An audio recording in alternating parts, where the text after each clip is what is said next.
This video we are going to discuss 10 common mistakes which we should avoid while parenting our child. So let's get started. So first mistake which we make often is shouting or yelling at our kids.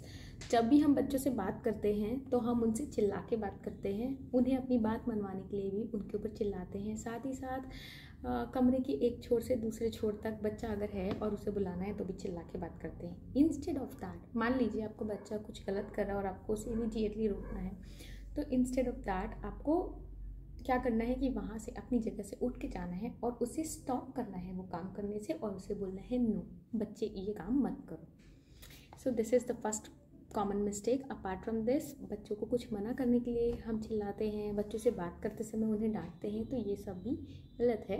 तो हमें बच्चों के ऊपर चिल्लाना नहीं है, क्योंकि अगर आप चिल्ला रहे हैं तो उससे आप एक गो अहेड दे रहे हैं कि चिल्लाना ओके है। Then the second common mistake is to not allowing them to explore. कभी कभी क्या होता है, हम डरते हैं चीज़ों से कि बच्चा अगर कुछ करेगा कहीं वो अपने आप को हर्ट ना कर ले, तो हम उसे एक्सप्लोर नहीं करने देते हैं। हम उसे लिमिटेड चीज़ें देते हैं और ना उसे बाहर जाने देते हैं, ना ही कुछ नया करने देते हैं। मान लीजिए बच्चा है, वो स्टेयर्स पे चढ़ के जाना चाहता है और अभी तक उसको आपने चढ़ने नहीं दिया है, बट लेट देम एक्सप्लोर। अभी तक हो सकता है उसने चढ़ के एक्सप्लोर नहीं किया है, बट आपको स्टेयर्स पे उसे चढ़ने देना चाहिए। हो सकता है वो गिरे, आप वहीं पास में रहें, उसे देखें, पर उसे वो काम करने दीजिए, बिकॉज अल्टीमेटली बच्चे को खुद ही वो काम करना है। आप हमेशा उसके साथ नहीं रह सकते, और अगर आप उसके लिए सारा कुछ कर देते हैं तो बच्चा अल्टीमेटली कुछ नया नहीं सीखेगा, और इन द लॉन्ग रन बच्चे में कुछ भी नया करने की चाह भी ख़त्म हो जाएगी। Third mistake is saying know very often. मतलब आप किसी भी बात के लिए बहुत ही जल्दी बच्चे से नो कह देते हैं। जितना ज़्यादा आप बच्चे को नो कहेंगे उतना ज़्यादा नो की वैल्यू कम होती जाएगी। तो चूज़ वाइजली कि आप बच्चे को नो कब बोलना चाह रहे हैं। हो सकता है कुछ छोटी मोटी चीज़ें हैं, यू कैन अंडरस्टैंड एंड से इट इज़ ओके। तो जस्ट एनालाइज दोज कंडीशंस जिनके लिए अगर वो हो भी जाए तो आपको कोई प्रॉब्लम नहीं होगी। तो सिंपल, जैसे बच्चों को कुछ चॉइसेस मेक करने दीजिए, बट हर चीज़ के लिए आप उसे मना मत करिए। कुछ ऐसी चीज़ें, मान लीजिए अगर आपने कभी एक बच्चे को नो कहना है तो उससे पहले कुछ ऐसा कर लीजिए तैयार जो आप बच्चे को हाँ कहना चाहते हैं। तो जब आप हाँ के साथ नो बोलते हैं, एक चीज़ नहीं करनी है बट दूसरी चीज़ करनी है। मान लीजिए आपका बच्चा जिद कर रहा है कि उसे स्लाइड्स के लिए जाना है और वो घर आने के लिए तैयार नहीं हो रहा है, तो आपको क्या करना है कि उसे दूसरी चीज़ के लिए बताना है। जैसे कि अभी स्लाइड्स तो नहीं कर सकते, बट हाँ let's go for a walk, and ऐसा कुछ आप उसे दूसरा ऑप्शन दे सकते हैं। डायरेक्टली अगर आप मना कर देते हैं, नो कर देते हैं, तो बच्चा ये सोचता है कि मम्मा या पापा हर चीज़ के लिए नो ही कहते हैं। सो इट्स बेटर कि नो के साथ आप उसको या तो कोई प्रॉपर रीज़न दें, या तो फिर आप ये बताएं कि इसको नहीं करना है तो क्या करना है। बिकॉज बच्चे जो होते हैं वो डायरेक्टली ये नहीं समझ सकते हैं और फिगर आउट नहीं कर सकते, इसलिए आपको बच्चे को डायरेक्ट करना है कि अगर उसे ये नहीं करना है तो उसे क्या करना है। Fourth mistake is to talking them negatively. So don't try to say everything negative to them और ब्लेम एवरीथिंग एट देम।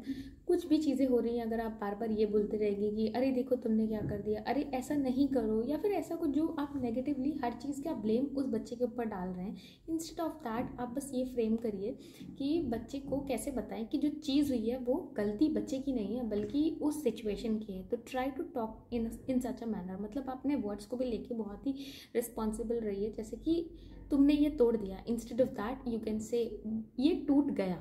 सो इससे क्या होगा कि बच्चे का जो एक अंडरस्टैंडिंग है वो चीज़ों को अपने ऊपर नेगेटिव लेकर नहीं चलने की होगी, बल्कि सिचुएशनल, मतलब आपको माइंडफुल होना चाहिए अपने वर्ड्स को लेकर कि बच्चे तक ये क्या मैसेज दे रहा है।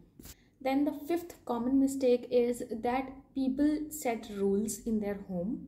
जैसे कि बच्चे का बेड टाइम आपने 7 PM का सेट किया है, बट अब आप उसको लेके कंसिस्टेंट नहीं है, मतलब एवरी नाउ एंड देन आप उसको चेंज करते रहते हैं according to the situation.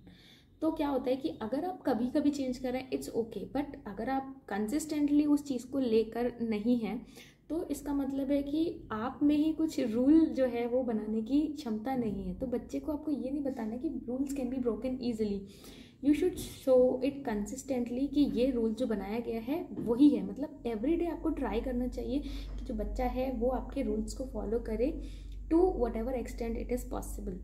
Next mistake हम क्या करते हैं, बच्चे को इग्नोर करने की। मान लीजिए बच्चा आपसे कंटिन्यूसली कोई बात बोल रहा है, ही और शी इज़ ट्राइंग टू से कि उसको कुछ लग गया है, बार बार आप क्या कर रहे हैं कि उसकी बात इग्नोर कर रहे हैं और आप किसी और काम में बिजी हैं, तो ये बहुत ही गलत चीज़ है। बच्चा अगर आपसे कुछ कह रहा है तो आपको सबसे पहले उसकी बात सुननी चाहिए। Whatever work you are doing, you should stop that and first try to listen to what the child is saying. अगर आप ऐसा नहीं करते हैं तो जो बच्चा है वो आपको कुछ भी नहीं बताएगा कुछ टाइम के बाद, and which in long run is not safe for your child also. तो whenever your child is trying to say something, just listen to them, so don't ignore them. Next is overpraising them. Don't try to overpraise them for anything or everything. So overpraising them for smaller things, anything they do is not good for them. It is actually making them praise hungry. So instead of that आप ये कर सकते हैं कि बच्चे को praise करने का तरीका बदलें। कौन से ऐसे वर्ड जो आप यूज़ कर सकते हैं, बच्चे को बार बार प्रेज मत करें, ओ वाह तुम कितने अच्छे हो, तुम कितना अच्छा करते हो, ये मत बोलो। आप ये बोलो कि वेरी गुड। जो उन्हें जो भी आपको मान लीजिए एक पेंटिंग दिखा रहे हैं तो आप उस पेंटिंग की कोई एक स्पेशल चीज़ बताइए कि अरे वाह तुमने ये कर दिया। या दिस मान लीजिए आपने कोई बच्चे ने पेंटिंग बनाई, उसमें कोई पर्टिकुलर कलर है तो उस कलर को डिस्क्राइब करते हुए देख सकते हैं। इसी तरीके से और भी टेक्निक्स हैं which I would cover in my next video, but अभी के लिए आप बस ये समझ लीजिए बच्चे को ओवर प्रेज नहीं करना है।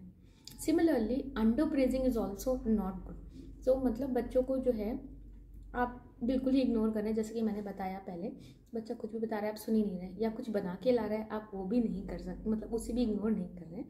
आपको बच्चे को बोलना ज़रूर है, जो भी वो कर रहे हैं उसमें अप्रिशिएट करना बहुत ज़रूरी है। There should be a balance in both praising and appreciation. So जब बच्चा कुछ आपको शो कर रहा है, उसकी कोई अचीवमेंट बता रहा है, तो आप उस अचीवमेंट को प्रेस करें। अदरवाइज़ क्या होगा कि बच्चा जो है मोटिवेटेड फील नहीं करेगा।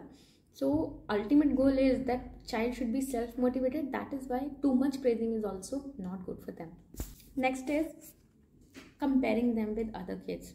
सो ऐसा होता है कि हम अपने आसपास बहुत सारे बच्चों को देखते हैं, अपने बच्चों के साथ साथ हम बाकी लोगों का भी कंपैरिजन करने लग जाते हैं। जैसे कि हम देखते हैं कि हमारा बच्चा कुछ सीख रहा है but he is not that good, तो आप क्या करते हैं कि बच्चे को अपने उसके कज़न से कंपेयर करते हैं या अपने किसी फ्रेंड के बच्चे से कंपेयर करते हैं कि देखो उसे तो ये आता है बट तुम्हें नहीं आ रहा है। इवन अगर आप अपने बच्चों को उनके ही सिबलिंग से कंपेयर करते हैं, this is also not right for a particular child. So always keep in mind कि आपके जो दोनों बच्चे हैं वो दोनों स्पेशल हैं, दोनों यूनिक हैं। There are certain qualities which are good in the first child and there are certain qualities which are good in the second child also. So don't create a sense of competition among your own children also. Next is setting unrealistic expectations with your kids. So पहले तो आप ये समझिए कि आपके बच्चे की age क्या है and what is developmentally appropriate with them. So अगर आपके पास एक टॉडलर है तो toddlers will throw tantrums. It is very natural and very normal for the kids to throw tantrums at that age. जो हम एक टैंट्रम्स लगते हैं वो एक्चुअली बच्चों के लिए एक वे ऑफ एक्सप्रेशन है to whatever they are feeling, because हम एज अ एडल्ट ये नहीं समझ पाते कि अपनी फीलिंग्स को एक्सप्रेस कैसे करना है, तो बच्चों से हम कैसे एक्सपेक्ट कर सकते हैं। So it's better to let them understand what they are feeling.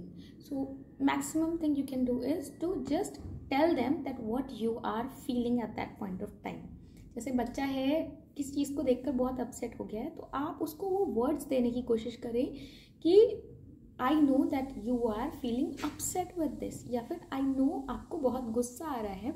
ऐसी चीज़ें आपको बच्चे को बतानी है, उसकी फीलिंग्स को इग्नोर नहीं करना है। और इसी तरह से आपको राइट एक्सपेक्टेशंस बच्चे से रखनी है, बहुत ज़्यादा हाई एक्सपेक्टेशंस आपको बच्चों से नहीं रखनी है। तो जिस एज के लिए है बच्चे, उस एज की प्रॉपर एक्सपेक्टेशंस आप बच्चे से रखें।